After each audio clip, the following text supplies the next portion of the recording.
how constantly do we have to be reminded about the consequences of cutting trees and forests in our surroundings? Ruskin Bond is an Indian British author who loves nature, and he has been writing stories about ordinary people and their daily lives. His stories are very simple to understand, and they are a lot engaging. This story, and I'm sure you must have heard Ruskin Bond's name at some point of your life, and you must have read at least one story by Ruskin Bond by now. So, the ghost stories are usually supposed to be spooky and scary, but Ruskin Bond has very effectively drawn this ghost's character as a funny one in the story. And instead of being frightened of this ghost, you would actually find this ghost very funny. Prayed in the House is a story about a ghost who used to live on a tree right next to the narrator's house. Once the tree was chopped off, he had to find another shelter. Let's look at the main characters of the story. So in this story we have the narrator, who's a small boy who lives with his grandfather, grandmother, his parents, his uncle whose name is Ken, and his aunt Minnie. So the story starts with a description of how the ghost used to trouble all the passers-by.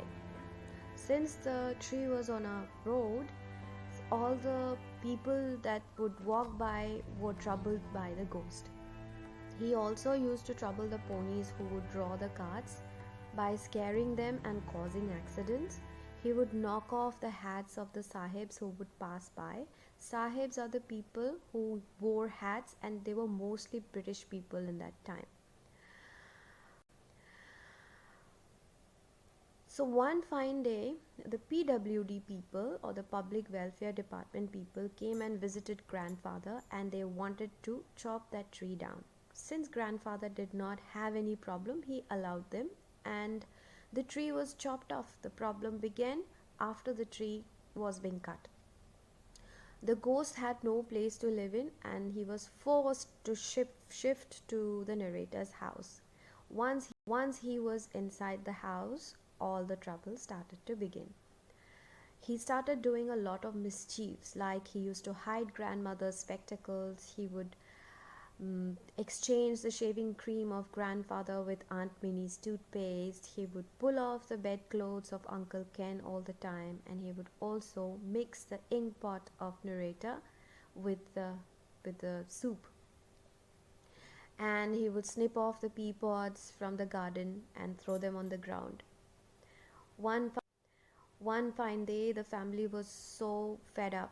They were so through with all the mischiefs that this funny ghost used to do, that they decided to shift from this house.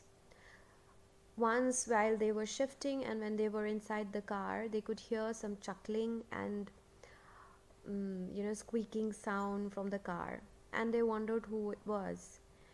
And when grandfather went out and checked on the top of the car, there was actually no one. When again they started driving, they could hear the ghost saying, and it was very clear. He said, "Now I am going to have a lot of fun in the new house with all these family members."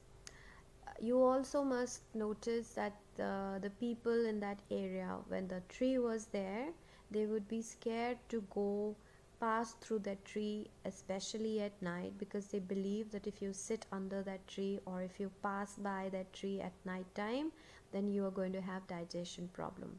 The story ends with the ghost by the author showing that the family was not shifting alone. The ghost was also shifting along with them. This is where the story ends, but you must notice that the story has a very strong message for us, for the modern society. And the message is this that if we are cutting trees, we are not only depriving the various birds and animals and spirits that live on these trees, we are also calling trouble for ourselves. That's about the chapter. If you have any questions, any queries, please feel free to ask, or you can also type your question at the dialog box or the comment box right down. Bye bye.